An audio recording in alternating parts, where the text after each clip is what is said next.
تلفن زنگ میخوره و یه زن از اون ور خط با صدای لرزون میگه تو آزمایشگاه و فهمیده حامل است. بقیه حرفاشو نمیشنوه چون دنیا داره دور سرش میچرخه. فقط میگه بندازش تا شرش بخوابه و همینجا بود که یه جنایت کلید خورد.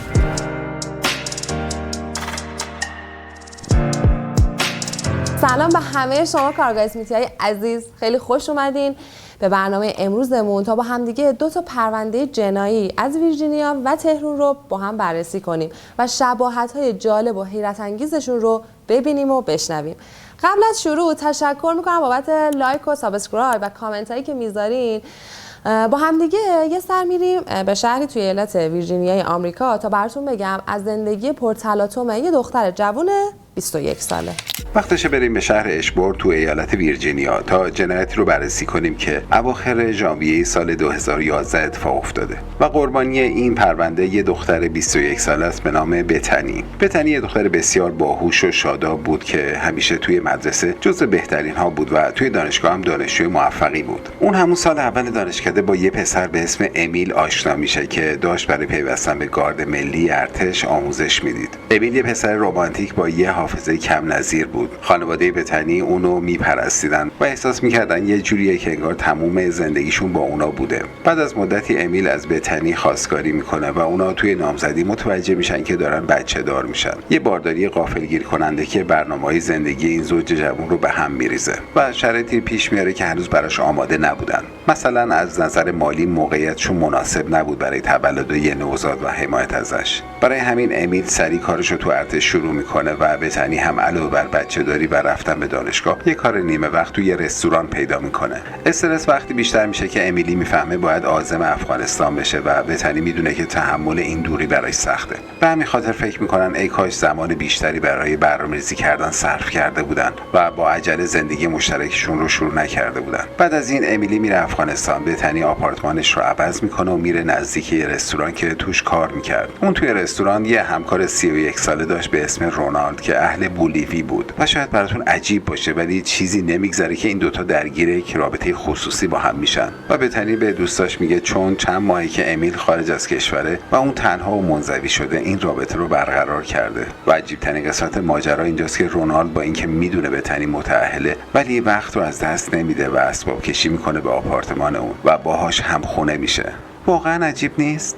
در همین زمان آروم آروم رابطه بتنی با امیل روز به روز سرد میشه و تقریبا از هم بیخبر بودن. با این حال بتنی احساس میکرد که رابطش با رونالد خیلی به دلش نمیشینه. رونالد یه مرد کنترلگر، حسود و خشن بود که همه متوجه این خصوصیاتش شده بودن. با طولانی شدن رابطه این دوتا مادر بتنی از چیزهایی که تو آپارتمان دخترش اتفاق میافتاد نگران میشه. چقدر عجیبه که این خانواده هیچ وقت به دخترشون یادآوری نمیکنن که اون همسر داره و اصلا وارد یه رابطه دیگه شدن، اونم با یه بچه کوچیک، چه معنای وحشتناکی داره. تا همین جای داستان رو داشته باشین تا بریم سراغ یه زوج ایرانی تو تهران که یه جورایی سرنوشت تلخ زندگیشون به شکل عجیبی شبیه به این داستان جنایی آمریکاییه. ماجرای زندگی بتنی و امیل رو شنیدین. حالا قراره با یه زوج ایرانی آشناتون کنم که هر چقدر جلو بریم به شباهت‌های بین زندگی اونا بیشتر پی میبریم که داستان رو هیجان انگیز میکنه. من از نوید شروع میکنم تا یکم با زندگیش آشنا بشیم. نوید یه جورایی همون امیل داستان امریکایی مونه. نوید یه پسر درسخون، سربزیر، ساده دل و مهربونه که با رتبه عالی از سد کنکور گذشته بود و تو یکی از دانشگاه‌های معتبر تهران لیسانسشو گرفته بود و بعدش هم اپلای کرده تا بره انگلیس و واسه ادامه تحصیل توی رشته دلخواهش. بعد از رفتن همه چیز واسه نوید بهتر از اونی بود که تصور میکرد و همه استاداش مطمئن بودن یه آینده روشن و درخشان در انتظار این پسر ایرانیه. تنها چیزی که واسه نوید خوب پیش نمیرفت این بود که نتونسته بود یه پارتنر واسه خودش جور کنه و تنهاییش بدجوری اذیتش میکرد. تا اینکه به پدر و مادرش خبر میده واسه تعطیلات ژانویه میاد ایران، چون آنلاین با یه دختری توی تهران آشنا شده که همه جوره به نظرش مناسبه و تصمیم داره حضوری ببیندش و خانواده ها رو با هم آشنا کنه. خلاصه نوید میاد تهران ولی مادرش چندان موافق آشنایی اون با دختر مورد علاقش نبود، چون فکر میکرد رابطه از راه دور چیزی جز دردسر نداره و به نوید میگه بهتر همونجا توی دانشگاه یه پارتنر مناسب پیدا کنه.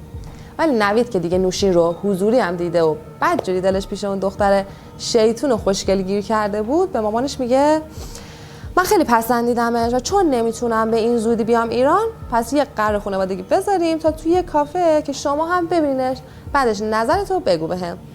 دور همی تو کافه برگزار میشه، ولی انگار نوشین جون چندان چنگی به دل مادر نوید نمیزنه و دوباره میاد پسرش رو نصیحت میکنه که دخترها واسه رفتن از ایران 1000 تا ترفند میزنن و نمیشه به رفتار و گفتارشون اعتماد کرد.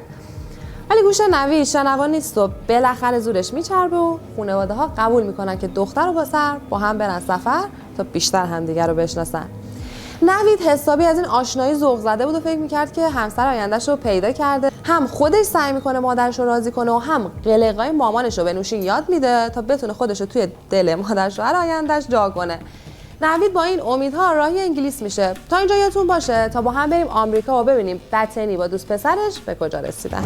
گفتیم خانواده بتنی نگران نوه‌شون بودن، چون یه بار دیده بودن که پای چشم طفل معصوم کبوده. رابطه رونالد با بتنی هم جالب‌تر از این وضعیت نبود، چون مدام اونو چک میکرد و همیشه در حال تعقیبش بود و خلاصه که این کنترل کردن‌ها حسابی دختره رو کلافه کرده بود، جوری که تصمیم میگیره همه چیز رو به امیل بگه و میگه و اعتراف میکنه که میدونه اشتباه کرده. و جالبه که امیل هم در عین ناباوری از این خیانت همسرش چشم‌پوشی میکنه. جالب‌ترش اینه که امیل به همسرش میگه آخه حدود 6 روز تو هفته حسابی درگیر کاره و به سختی وقت میکنه تماس بگیره و میدونه تو این چند ماه نبودنش به بتنی سخت گذشته. چه مرد با گذشتی. شما حاضر بودین همچین خیانتی رو ببخشین؟ خلاصه که دوتایی تصمیم میگیرن هر وقت امیلی اومد مرخصی با هم برن تعطیلات و همه چیز رو فراموش کنن، چون زندگی مشترکشون دیگه به یه نخ بند بود. از اون طرف بتنی هم به مادر دوستاش میگه که باید یه جورایی رونالد رو از زندگیش بیرون کنه. اون و مادرش تصمیم میگیرن نقشه‌ای بکشن تا بتونن به این هدف برسن. امیل برای کریسمس سال 2011 پیام تبریک میفرسته و خانواده رو مطلع میکنه که به زودی میاد مرخصی. اواسط ژانویه امیل از افغانستان برمیگرده امریکا. بتنی میره فرودگاه استقبالش در حالی که سعی داشت یه راز بزرگ رو مخفی کنه. بتنی 5 ماه باردار بود، بچه‌ای که رونالد پدرش بود. جالبه که امیل در مواجهه با این موضوع هم میگه چند ماهی که توی دنیای کاملا متفاوت زندگی کرده و همین که از افغانستان زنده برگشته و کنار خانواده‌شه اونقدر معجزه است براش که هیچ چیز دیگه‌ای براش مهم نیست. به نظر من امیل مرزهای بی‌غیرتی رو با این کارش اساسی جابجا کرده. نظر شما چیه؟ بگذاریم زندگی خودشونه، به ما چه؟ خلاصه که این زوج دوتایی میرن تعطیلات و به گفته امیل بیشتر از تمام سالهایی که همو میشناختن تو اون مدت با هم گفتن و خندیدن و حرف زدن و احساس کردن که اوضاع میتونه مثل قبل بشه. اونا 28 ژانویه از سفر برمیگردن. چند روز بعد قرار بود امیل برگرده به محل مأموریتش تو افغانستان. بتنی همون روز بچه رو میذاره پیش مادرش و میره به آپارتمانش. اون قرار بود که 4 روز بعد یعنی 2 فوریه بره فرودگاه برای بدرقه امیل، ولی نمیره. امیل با رستوران محل کار همسرش تماس میگیره و اونا بهش میگن بتنی این چند روز سر کار نیومده. امیل قبل از پرواز به خانواده بتنی خبر میده، چون به نظرش عجیب بود که بتنی برای بدرقه اون نرفته فرودگاه. تا چند روز بعد خانواده و دوستای بتنی سعی میکردن با اون تماس بگیرن، ولی تلفنش رو جواب نمیداد. تو همین زمان بود که چند تا پیام فیسبوکی از طرف بتنی برای دوستش فرستاده میشه که به نظر خیلی عجیب می اومدن. دوستش تو مسنجر فیسبوک چند پیام براش میفرسته، ولی بتنی با اینکه آنلاین بود و سین میکرد جواب نمیداد، تا اینکه بالاخره جوابایی با انگلیسی دست و پا شکسته و پر از غلط املایی ازش دریافت میشه و به همین خاطر دوستش زنگ میزنه به مادر بتنی و میگه به قضیه خیلی مشکوکه. از طرف امیل هم میگه از طرف بتنی ایمیل هایی دریافت کردی که باور نمیکنه زنش اونا رو تایپ کرده باشه. دوست و خانواده وقتی میرن سراغ آپارتمان بتنی میبینن که ماشینش با لاستیک پنچر و به شکل عجیب بیرون پارک شده. بالاخره اونا با 911 تماس میگیرن و گزارش مفقودی میدن. خانواده‌اش به پلیس میگن براشون غیر عادی نیست که بتنی چند روزی تلفنشو جواب نده، ولی دیگه 3 هفته است که هیچ خبری از اون نیست. گمونم موافقید که یه سری بریم سراغ نوید و ببینیم بالاخره تونست مادرش رو راضی کنه که با رابطه اون و نوشین کنار بیاد یا نه. رابطه نوید و نوشین داشت روز به روز گرم و گرمتر میشد تا اینکه تو اسفند ماه نوشین وحشت زده و پر از استرس به نوید خبر میده که حامله است. گویا همون موقع که نوید ایران بوده و برای آشنایی با هم رفته بودن سفر این اتفاق افتاده بوده. درسته که این خبر همه برنامه‌های اونا رو به هم میریزه، ولی از طرفی نوید یه جورای خوشحال بود، چون فکر میکنه مادرش توی عمل انجام شده قرار گرفته و دیگه مجبوره با ازدواج اونا موافقت کنه. برای همین زنگ میزنه به مادرش و خبرش میکنه، ولی مادرش زیر بار نمیره و میگه از کجا معلوم که بچه تو باشه. من از همون اول فهمیدم که این دختره واسه اینکه تو ببریش انگلیس هر کاری میکنه. نوید ناراحت میشه و بهش بر میخوره و میگه خودم واسه عید میام ببینم چه خبره. تو این فاصله مادر نوید به نوشین زنگ میزنه که اونو ببره پیش یه متخصص زنان که از آشناهای خودش بوده. نوشین با مادر نوید میرن آزمایشگاه و سونوگرافی و نتایج رو میبرن پیش خانم دکتر و همونجا پرونده تشکیل میدن که تحت نظر دکتر باشه تا موقع زایمان. ولی منشی دکتر این وسط با فضولی به نوشین حالی میکنه که مادر نوید در اصل دنبال اینه که بفهمه بچه مال پسر خودشه یا نوشین با یه بچه دیگه میخواد خودشو بندازه گردن نوید. نوشین همون شب به نوید زنگ میزنه و حسابی گریه‌زاری را میندازه و میگه از مادرش متنفره و منتظر نوید بیاد تا بره بچه رو سخت کنه و بهشون ثابت کنه که بچه مال نویده و دیگه اگه مادر نوید سر تا پاش هم طلا بگیره حاضر نیست عروس اون عجوزه بشه.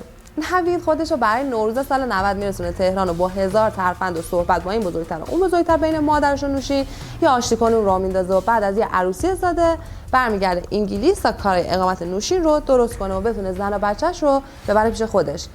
نوید از راه دور تلاش میکنه که رابطه خودش رو نوشین و خانواده رو مدیریت کنه، چون دلش نمیخواسته که بارداری نوشین دور از همسرش با استرس و کدورت و افسردگی پیش بره و تاثیرات منفی روی بچه‌شون بذاره. برای همین تیر ماه دوباره برمیگرده تهران و 2 ماه پیش نوشین میمونه تا از نزدیک اوضاع رو کنترل کنه و سلامت بچه‌ش رو تضمین. اوایل مهر بچه به دنیا میاد و نوید فقط از راه دور میتونست پسرش رو ببینه و منتظر بود تا توی اولین فرصت بتونه بره تهران و پیش خانواده‌اش، ولی این اتفاق نمیفته.